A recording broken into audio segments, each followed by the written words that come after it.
carta de Jesus para a igreja de Tiatira. Essa igreja de Tiatira tinha muitas qualidades e Jesus as elogia. Primeiro, que ele diz que conhece as boas obras, que ele sabe quais eram as boas obras, inclusive as obras mais recentes, que eram mais numerosas do que as primeiras. Mas tinha um grave defeito: tolerava uma mulher que ensinava a mentira, levava os servos de Deus à prostituição espiritual. E Jesus diz para aqueles que não foram contaminados nesse nível, ele diz: olha, eu não vou pôr outra carga para vocês, não vou pedir muita coisa para vocês, somente que conservai o que tendes até que eu venha. Quando Deus traz esse confronto, ele também traz a revelação de quem ele é nas nossas vidas. Ele diz: quem tem ouvidos ouça o que o Espírito diz às igrejas. Ao vencedor que guardar até o fim as minhas obras, eu lhe darei autoridade sobre as nações, e com cetro de ferro as regerá e as reduzirá a pedaços, como se fossem objetos de barro. Assim como também eu recebi de meu Pai, dar-lhe ainda a estrela da manhã. Queridos, hoje é a nossa quinta igreja, a carta de Jesus para a quinta igreja. Eu vou ler e depois já entro no contexto para vocês. Apocalipse 3, de 1 a 6, e a Bíblia diz assim: ao anjo da igreja em Sardes escreve: estas coisas diz aquele que tem os 7 Espíritos de Deus e as 7 estrelas. Conheço as tuas obras, que tem nomes de que vives e está morto.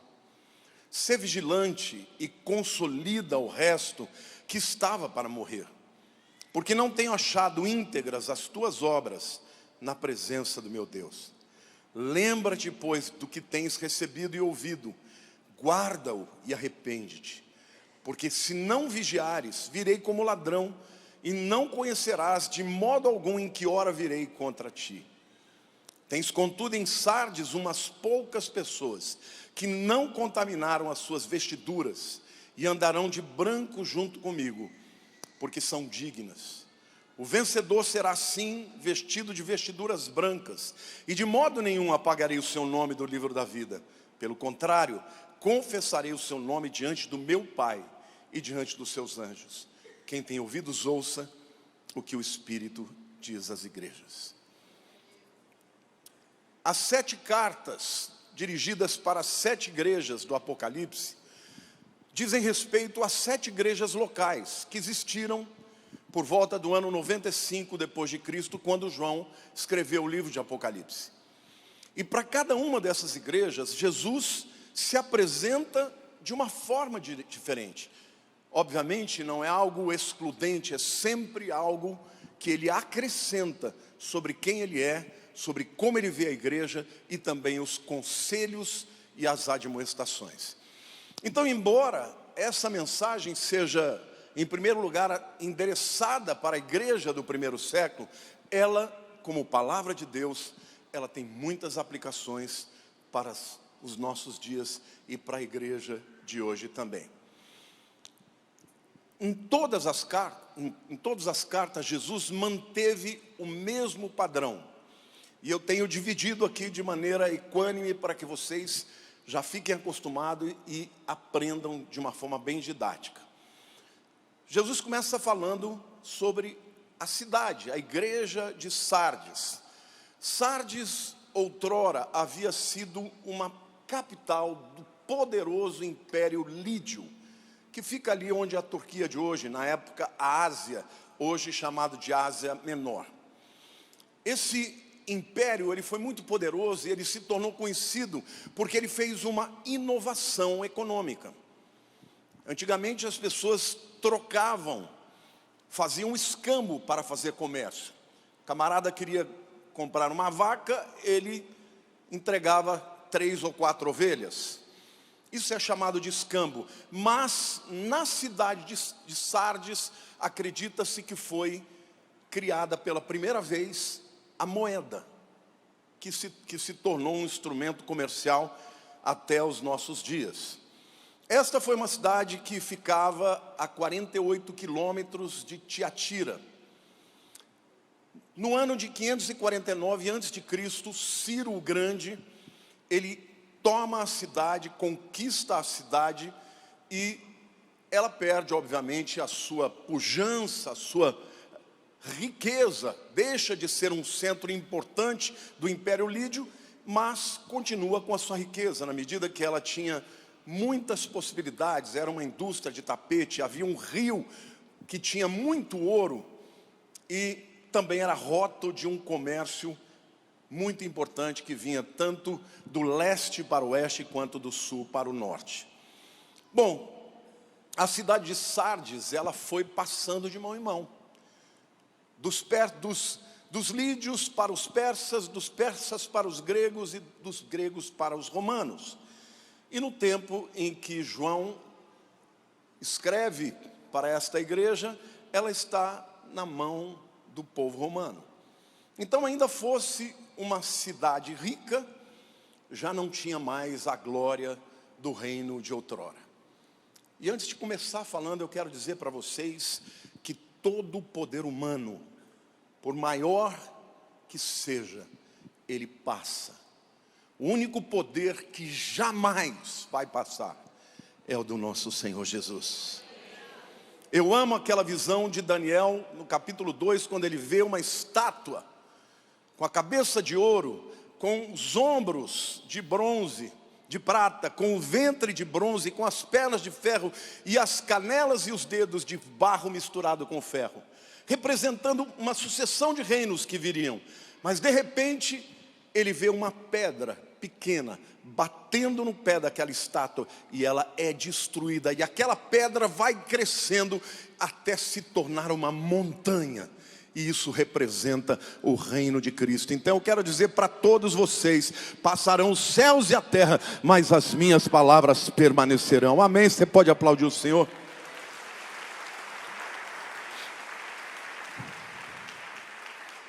Jesus então, ele se apresenta como um conselheiro, trazendo um conselho para aquela igreja, mas também para a nossa. No versículo 1 diz assim: ao anjo da igreja em Sardes escreve: estas coisas diz aquele que tem os 7 Espíritos de Deus e as 7 estrelas. Conheço as tuas obras, que tens nome de que vives e está morto.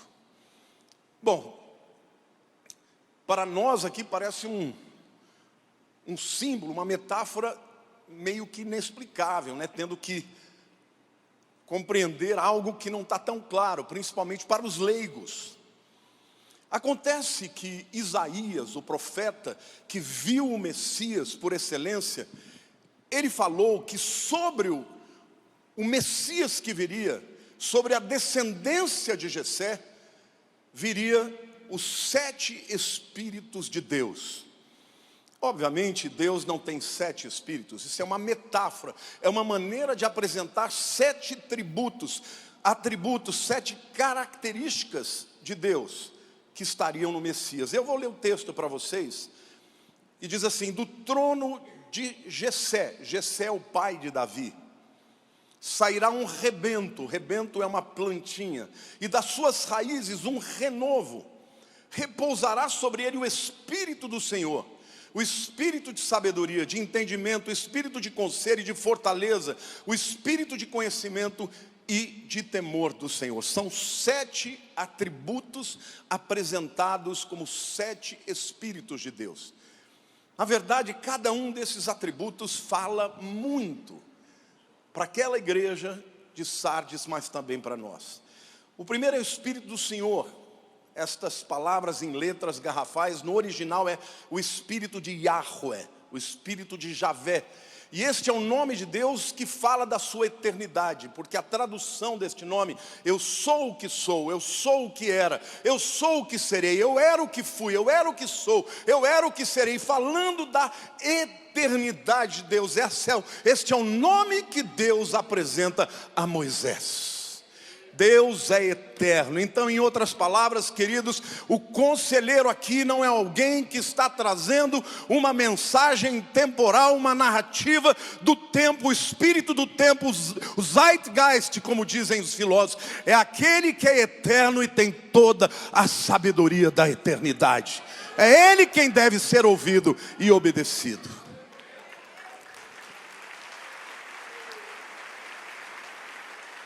Em seguida fala de espírito de sabedoria, no hebraico chokhmah, que significa literalmente habilidade, destreza, sabedoria, perspicácia, prudência. Isto significa que os seus conselhos têm que ser levados a sério, porque são conselhos sábios, são conselhos que nos livram do engano, da morte, do desvio.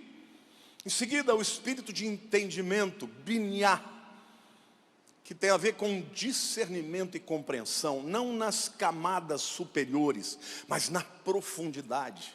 Nós dificilmente, quando interpretamos uma realidade, somos isentos de sermos contaminados pelo espírito do tempo, pelo sistema desse mundo. Mas o conselho de Deus não, é um conselho de quem olha e não vê a superfície, vê o coração, vê mais do que o dizemos e fazemos, vê as intenções do nosso coração. Então não adianta tentar esconder quem você é de Deus. Ele discerne, Ele conhece obras, palavras e intenções. Mas também o espírito do conselho, etzá, que traduz de maneira mais correta como desígnio e propósito. Nós muitas vezes, quando ouvimos um conselho de uma pessoa, olha, eu quero te dar um conselho, parece que é uma forma educada de alguém dizer, olha, se você quiser você ouve, mas se você não quiser você não ouve. Esta palavra etzá diz que este Deus que dá um conselho para a igreja e também para a nossa igreja, não só para a igreja de Sardes, mas para a igreja do século 21, tem a ver com o seu propósito e com o seu desígnio. Isso não é algo que você filtra e aceita o que quer e rejeita o que não gosta. É algo que deve ser obedecido à risca para que você possa cumprir o chamado e o seu propósito, a sua existência na terra. Amém? Em seguida espírito de fortaleza, Giburah. Um dos nomes que eu mais gosto de Deus é El Gibor, da mesma raiz. El Gibor significa um Deus que Ele é forte, poderoso, bravo e que tem atos poderosos. Ou seja, para uma igreja que está avassalada, que está apequenada, diminuída diante de um império poderoso como o dos romanos, deve se lembrar que mesmo aquele império poderoso passaria um dia, mas o poder do Altíssimo jamais passaria, porque Ele é o corajoso, Ele é o valente, Ele é o bravo, Ele é o todo-poderoso. O sexto espírito é o espírito de conhecimento, da'at, que significa literalmente habilidade, discernimento, compreensão, sabedoria. É mais ou menos um sinônimo que já foi dito atrás. E por último lugar, o espírito de temor do Senhor, irá. Olha, gente, Deus não é teu chapa.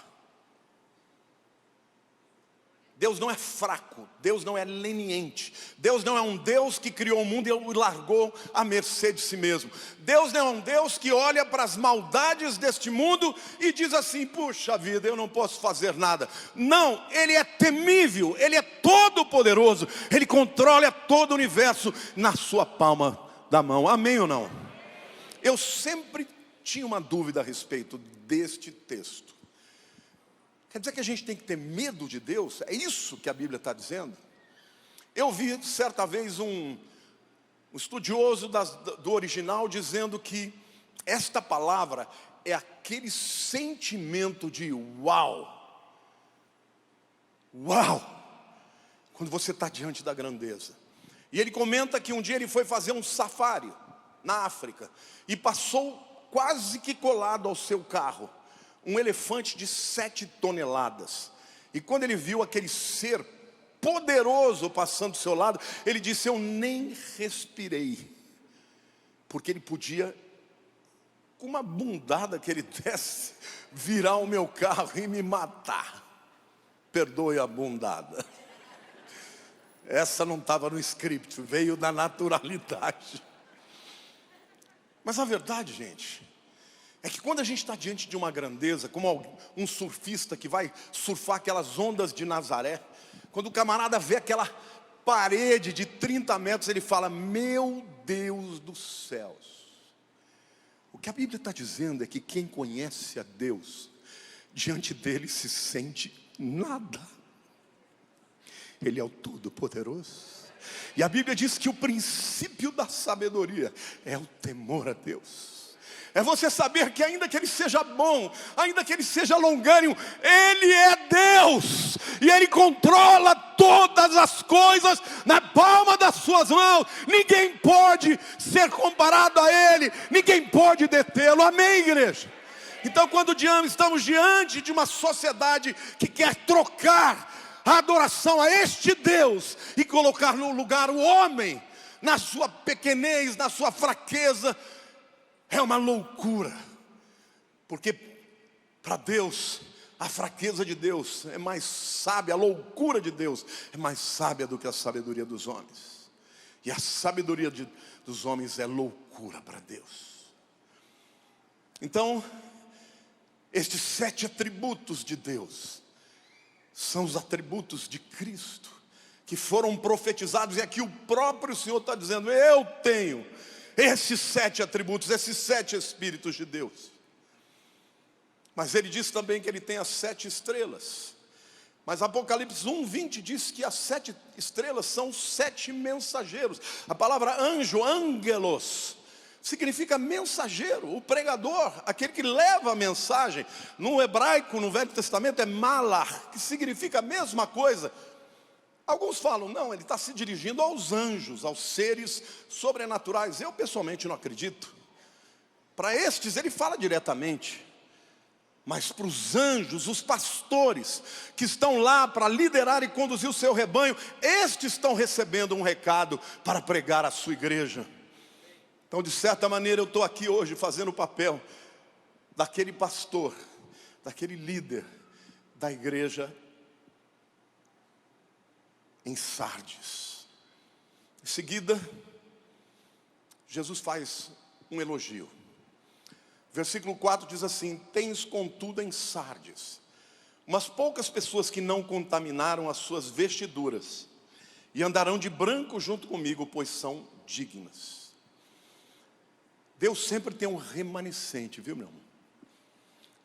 Mesmo na era das trevas, mesmo quando as pessoas não tinham acesso à leitura bíblica, mesmo quando os ensinamentos da igreja romana distorceram a palavra de Deus e tinha muita heresia, mesmo nos momentos mais terríveis, Deus sempre teve os seus remanescentes.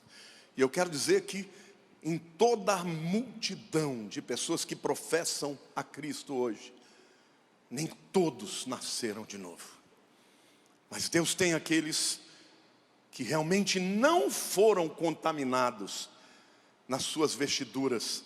E o texto diz: porque eles são dignos, andarão junto comigo, porque são dignos. Esta palavra digno, no grego é axios. É a palavra que originou a nossa palavra axioma. E o que significa? Significa um peso relacionado a um outro peso. É um instrumento de comparação. É aquele peso, já viram aquela balança que tem 2 lados? De um lado, por exemplo, eu vou vender uma vaca, né, naquele tempo. Aí eu venho e coloco de um lado da balança um peso equivalente ao quanto o indivíduo tem que pôr lá de ouro, ou de prata, ou seja lá a moeda que for, para chegar num peso que equilibre de um lado e de outro. Portanto, a palavra digno, que Jesus diz que quem for digno vai andar comigo, é uma palavra que refere-se a um peso e uma comparação com algo. Mas com quem que nós vamos comparar para saber se nós somos dignos ou não? Com os homens desse mundo? Com os homens que cada vez mais rejeitam a palavra de Deus e que criam uma nova narrativa, uma nova mentalidade, essa visão woke, onde o que é justo se torna injusto, onde a verdade é mentira. Não, meus irmãos, quando nós estivermos diante de Deus, nós não seremos comparados aos homens. Não é porque você não mata, não rouba, que você é digno perante o Senhor. Não, o Senhor vai comparar a minha e as suas obras com Cristo. Oh Deus, eu fico com temor.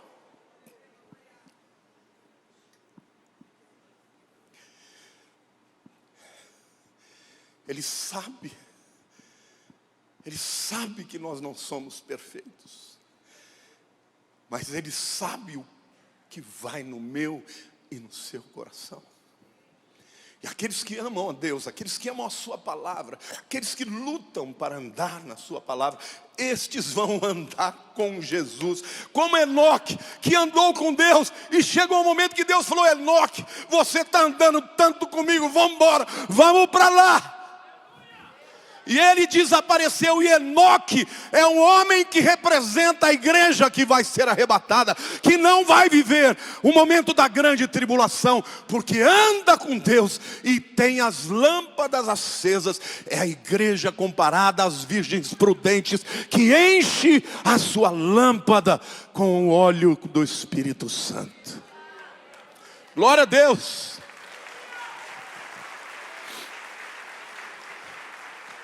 A Bíblia diz que Enoque andou 60 anos.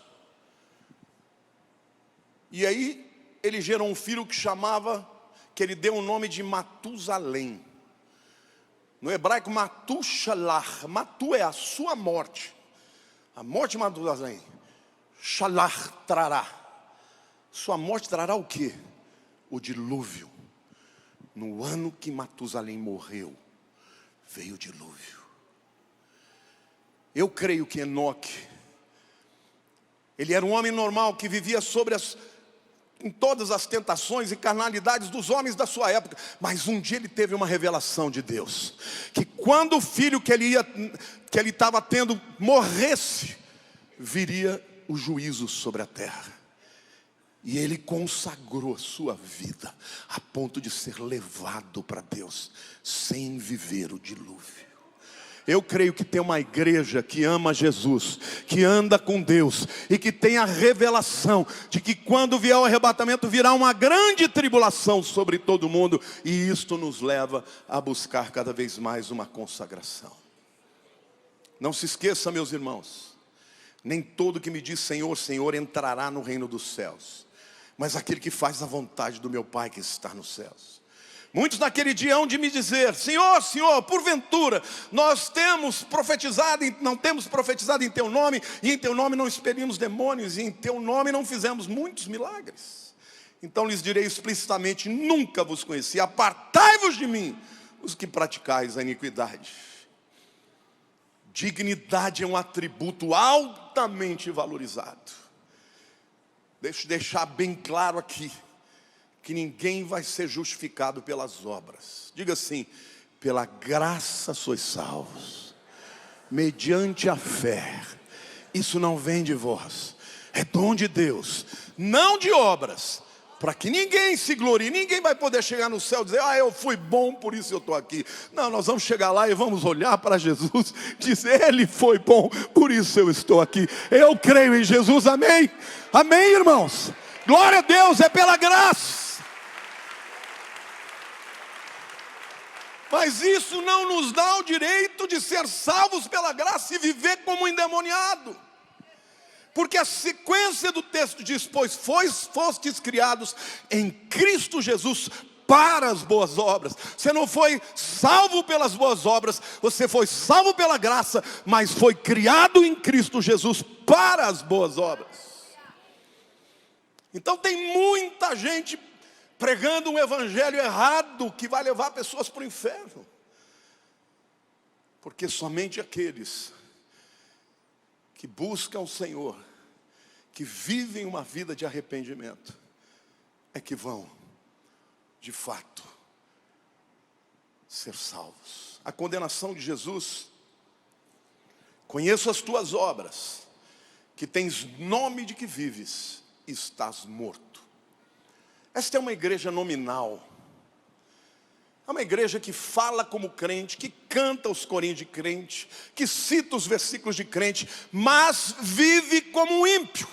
segundo a mentalidade desse mundo. E a Bíblia diz: o Deus deste século cegou os olhos dos incrédulos, para que não lhes resplandeça a luz do Evangelho de Cristo, qual a imagem de Deus. Saiba você que o Evangelho que não gerar em você um sentimento de dor do pecado, de arrependimento verdadeiro, você não nasceu de novo. Jesus está dizendo: eu conheço as suas obras. Eu conheço que você tem nome de que vives, mas está morto. Sabe, gente, cada igreja dessa eu estou tomando tanta paulada. Porque eu tenho dito para Deus: Senhor, eu quero viver para a glória do teu nome.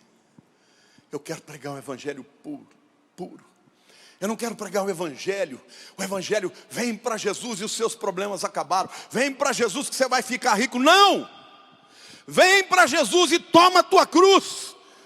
Porque Deus pode te dar bênçãos materiais, e muitas vezes Ele dá, mas você tem que vir para Jesus sabendo que a vida aqui é passageira e que a vida eterna é longa.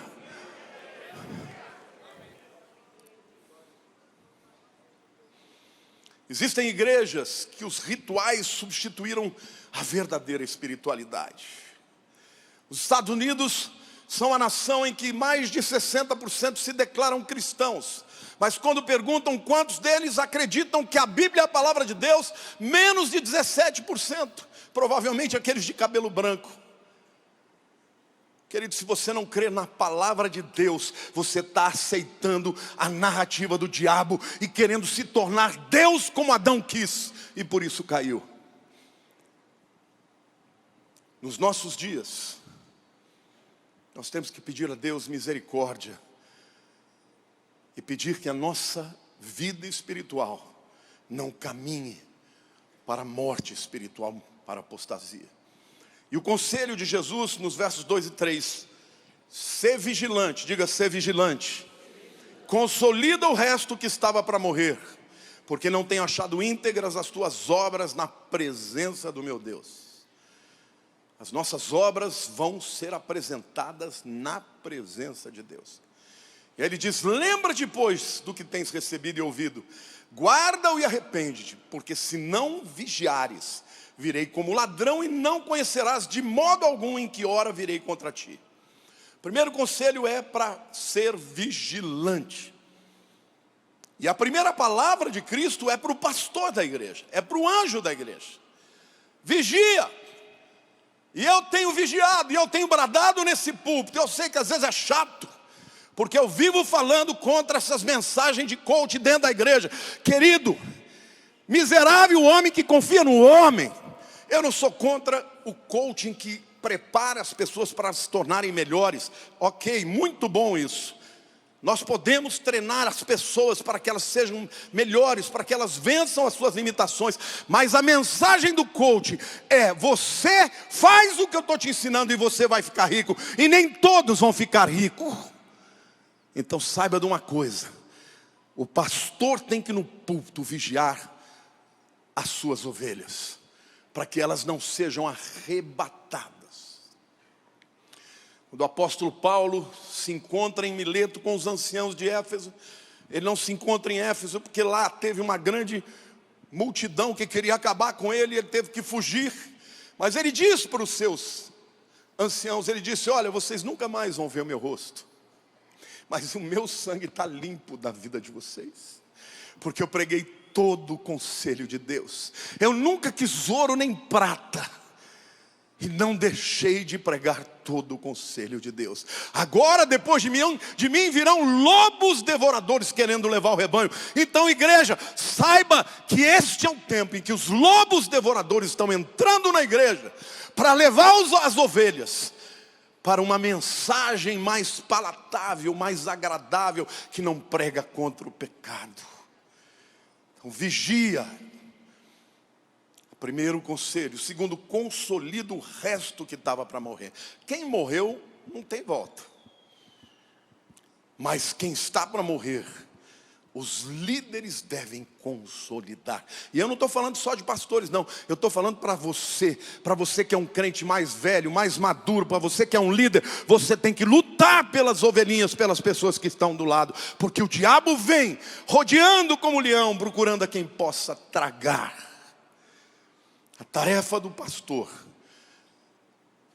é vigiar, é consolidar e chamar para o arrependimento.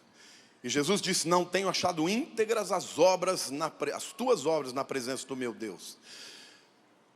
Querido, Deus não se impressiona com obras. Você não vai chegar perante Deus: olha, ganhei tantas vidas. Deus vai falar: e daí? Quando passar pelo fogo, se foi para glória vã, não sobra nada. Então, a Bíblia diz: lembra-te do que você recebeu. Vocês têm recebido, não só aqui nesta igreja, mas na internet também. Eu tenho pregado a palavra de Deus, e Deus está dizendo: lembra-te do que tens recebido e ouvido. E depois diz: guarda-o. Significa valorizar, significa proteger, entesourar. E por último, arrepende-te. E arrependimento, metanoia no grego, significa literalmente mudar a mentalidade, ser transformado não pela mentalidade deste mundo. O evangelho é a contracultura de Deus. Nós temos que aculturar o mundo, nós temos que transformar o mundo e não ser transformado por ele, com o evangelho de Cristo. E há uma promessa do Senhor: as portas do inferno não prevalecerão contra a minha igreja. Amém? Você pode dizer: eu creio, eu recebo, em nome de Jesus.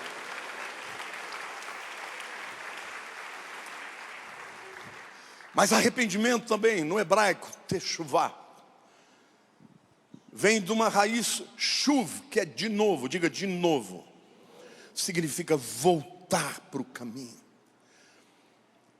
Que coisa linda para cada uma das 7 igrejas. Jesus diz: arrepende. Você pode voltar atrás. Você pode começar de novo. Você pode mudar a sua mentalidade. Ou se já viveu no evangelho e está se dizendo: volta, você pode voltar atrás. E a advertência que ele dá é: porquanto se não vigiares, virei como ladrão, e não conhecereis de modo algum em que hora virei contra ti. Meu querido, quando o Senhor vier, para alguns será uma alegria e um alívio.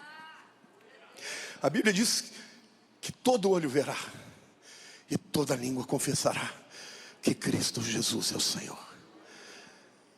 A Bíblia diz que todo joelho se dobrará. Alguns vão se dobrar e vão dizer: aleluia, tu és o meu Senhor. Que alívio. Mas alguns será aterrorizante, porque ouviram e não se entregaram, endureceram o coração e não se quebrantaram, não se arrependeram. Mas o Senhor é longânimo, e ainda hoje Ele nos dá a oportunidade de arrependimento. Eu queria que você fechasse seus olhos agora.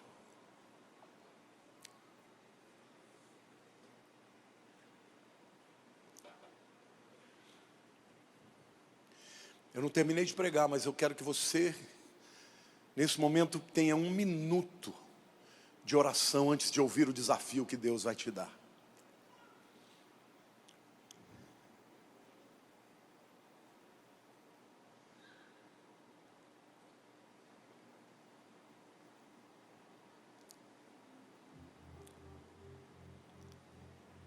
Jesus dá os desafios, 3 desafios.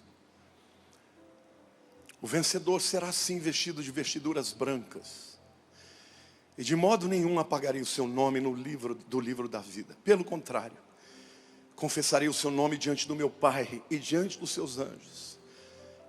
Quem tem ouvidos, ouça o que o Espírito diz às igrejas. O vencedor será vestido de vestiduras brancas. Queridos, na Bíblia, a nudez é o símbolo da vergonha do pecado. Foi assim que Adão se sentiu quando ele pecou.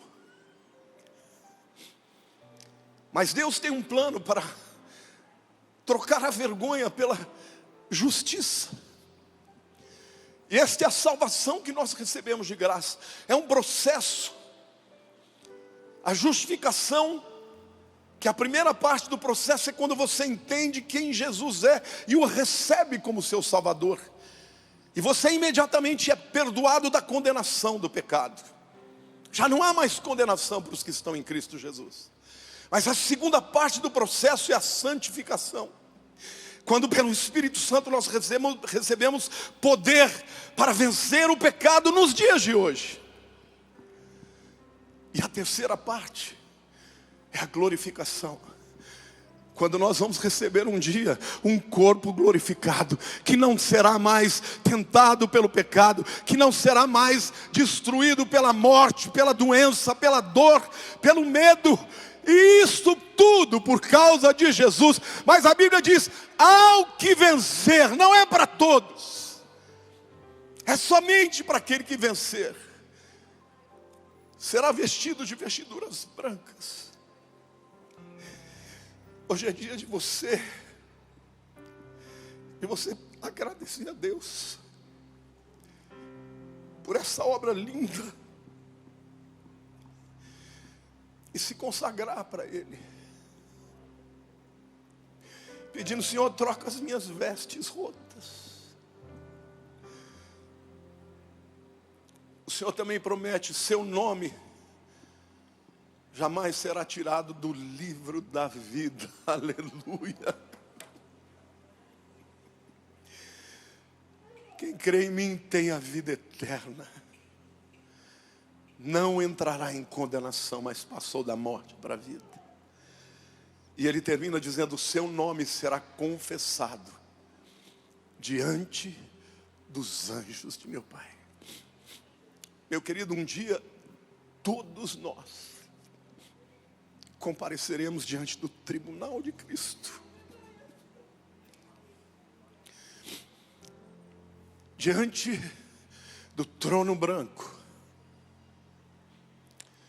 E aquele que permaneceu fiel ao Senhor e à sua palavra,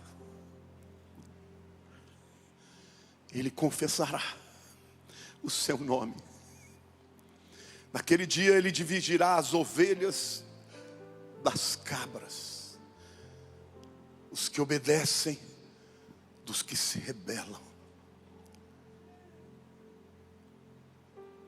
Deus está falando com a igreja hoje. E eu quero falar primeiro com você que entrou aqui hoje, mas para você também que está me ouvindo pela internet. O Senhor está te chamando para uma vida de compromisso, para entregar o teu coração, a tua vida, as tuas fraquezas, as tuas lutas para o Senhor. Se você hoje quer confessá-lo como Senhor e Salvador da tua vida e dizer: Senhor, muda a minha vida, eu quero orar por você onde você estiver. Há alguém que está aqui hoje, levante a mão, que quer entregar a sua vida por inteiro. Graças a Deus por essas vidas. Há mais alguém que hoje quer se entregar a Jesus para que Ele confesse o seu nome? Eu quero chamar você, graças a Deus. Vem aqui à frente, eu vou orar pela tua vida agora. E hoje Deus vai fazer uma obra nova na tua história, vai começar algo novo. Pode vir, pode vir. Você está livre em nome de Jesus. Vamos ali na frente. Glória ao Senhor. Venha, venha. Hoje é dia de você entregar os seus pecados, as suas cadeias, os seus medos.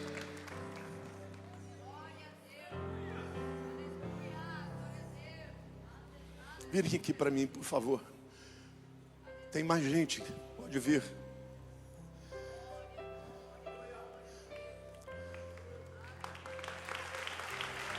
Por favor, fiquem espalhados aqui.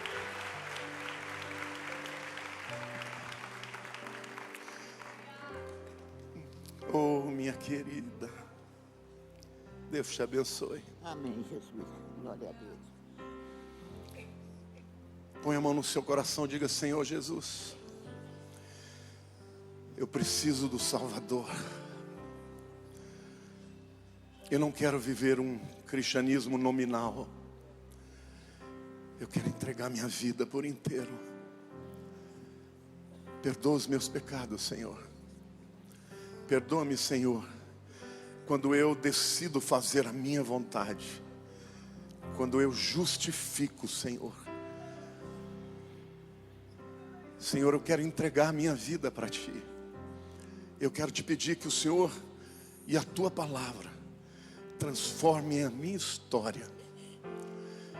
Eu entrego ao Senhor os meus fardos e os meus pesos. E eu Te confesso como meu Salvador, como meu Senhor, como meu Rei.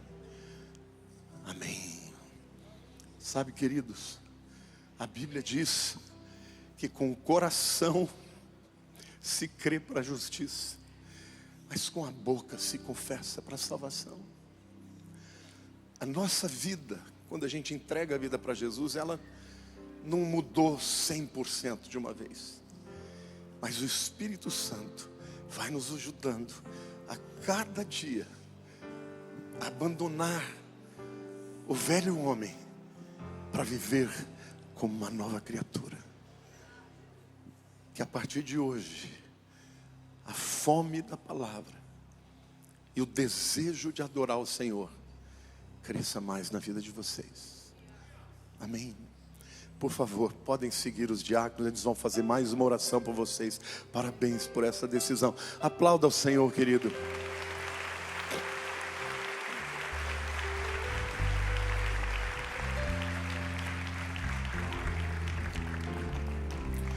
Mas eu quero orar com a igreja também. Às vezes a gente está tão preocupado com as coisas dessa vida, que a gente deixa o Senhor, talvez na quinta, na sexta, no sétimo lugar, e não no primeiro lugar das nossas vidas. O Senhor tem um conselho para a tua vida, tem um propósito, tem um destino. Às vezes é difícil abrir mão, mas eu quero te dizer uma coisa: quando você abre mão de algo e você entrega no altar de Deus, a alegria que você vai sentir no teu coração é incomparável. E eu quero pedir que você que quer entregar algo da tua vida hoje, talvez seja um medo, talvez seja uma angústia, talvez seja uma mentalidade errada, talvez seja uma cadeia de pecado, saia do teu lugar e venha aqui apresentar diante do altar do Senhor. Venha trazer a tua vida, o teu coração, a tua alma. Pode sair. Enquanto nós estivermos adorando, você vem aqui à frente. Não perca essa oportunidade. Hoje é dia de conserto. Hoje é dia de Deus fazer uma obra nova na tua vida, porque Deus quer levantar uma igreja forte, uma igreja que brilha com a luz de Cristo, uma igreja que tem uma mensagem poderosa neste tempo, uma igreja viva, uma igreja que anda com Cristo.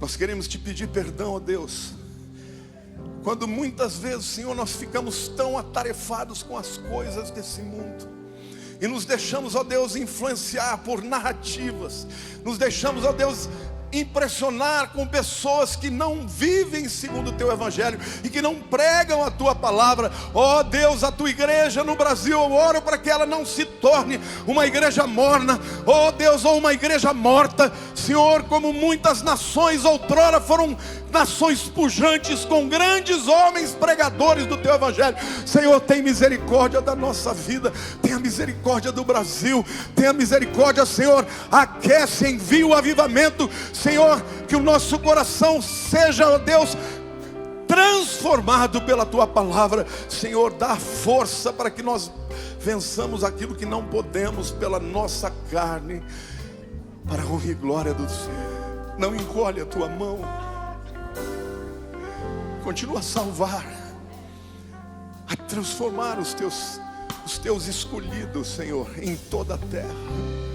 Envia, Senhor, o teu Espírito para que haja quebrantamento como um vento, Senhor, como um vento impetuoso, Senhor, e cobre, Senhor, a nação brasileira como as águas cobrem o mar com a tua glória. Salva as famílias, restaura os casamentos, liberta os oprimidos, quebra, Senhor, o poder dos vícios. Pai, faz aquilo que nós não podemos, Senhor, mas o Senhor pode. E nós vamos te adorar, Senhor. Que a graça maravilhosa do Senhor Jesus e que o amor de Deus, o nosso Abba, e as consolações do Espírito Santo sejam com todo o povo de Deus todos os dias.